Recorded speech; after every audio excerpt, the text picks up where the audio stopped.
The Lazy Peon. What's up guys, recently I've been trying to decide on a raid class to play in Warlords of Draenor, and I just wanted to share with you my thoughts so far and help you guys figure out what class is best for you. So to start off, what I did was write a Word document listing all the max level classes I have.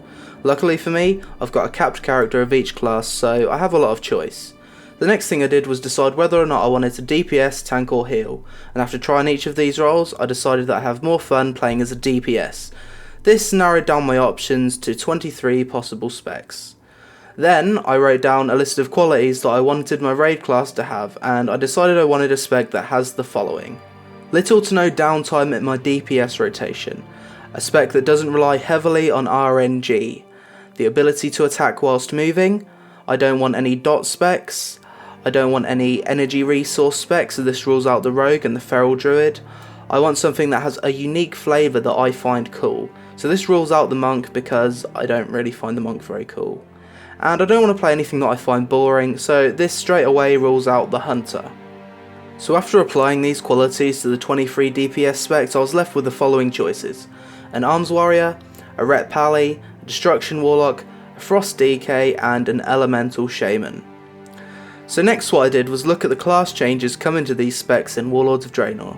The biggest changes coming to the ret pally in Warlords is the removal of Inquisition and the addition of empowered divine storms. I was happy with these changes because I found Inquisition to just be another boring thing we had to keep up to do damage. An empowered divine storm just looks like a ton of fun. For the Destruction Warlock, the talent Killjaden's Cunning that allowed you to move whilst casting Incinerate and Mist of Pandaria will now have a cooldown in Warlords. As mobility is a major thing I'm looking for in a main spec, this has ruled out the Warlock as a raid class for me, even though the rest of the changes do look really awesome. As for the Elemental Shaymin, I also enjoyed the mobility that casting Lightning Bolt on move gave you in Mist of Pandaria. However, in Warlords, the movement that goes along with this ability has been removed, so again, like the Warlock, I'm going to have to dismiss this class in Warlords. The Frost DK. It's a spec I've always enjoyed. I've played it on and off during Mist of Pandaria, and the changes in Warlords are looking really good. There doesn't seem to be as much downtime with the Frost DK as there was in previous expansions. So overall, the Frost DK is ticking all the boxes, and it's definitely a spec I'm going to consider as a main.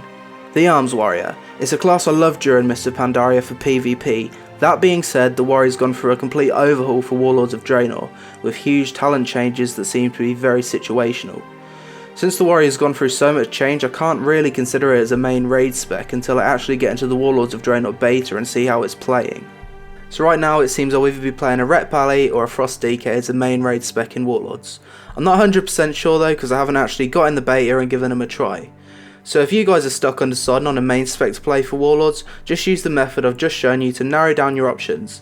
Consider the class changes, don't pick a class you'll find boring, and definitely don't pick a class based on its damage output in the beta, because some number tweaking is still taking place. So that's it for this video guys. Just a quick update, I'm still trying to get into the Warlords beta, but I've had no luck getting a key from various giveaways or finding one I can afford to buy. If I do get in though, I'll be releasing way more videos covering class, dungeon and raid guides, Warlords of Draenor Machinima, and various discussion videos on how things are going in the beta to get you ready in the lead up to the release. If any of you guys have a spare beta key and wouldn't mind giving it away, please send me a message. I'd be eternally grateful and it would help out my channel no end. Anyway, until next time, see you guys.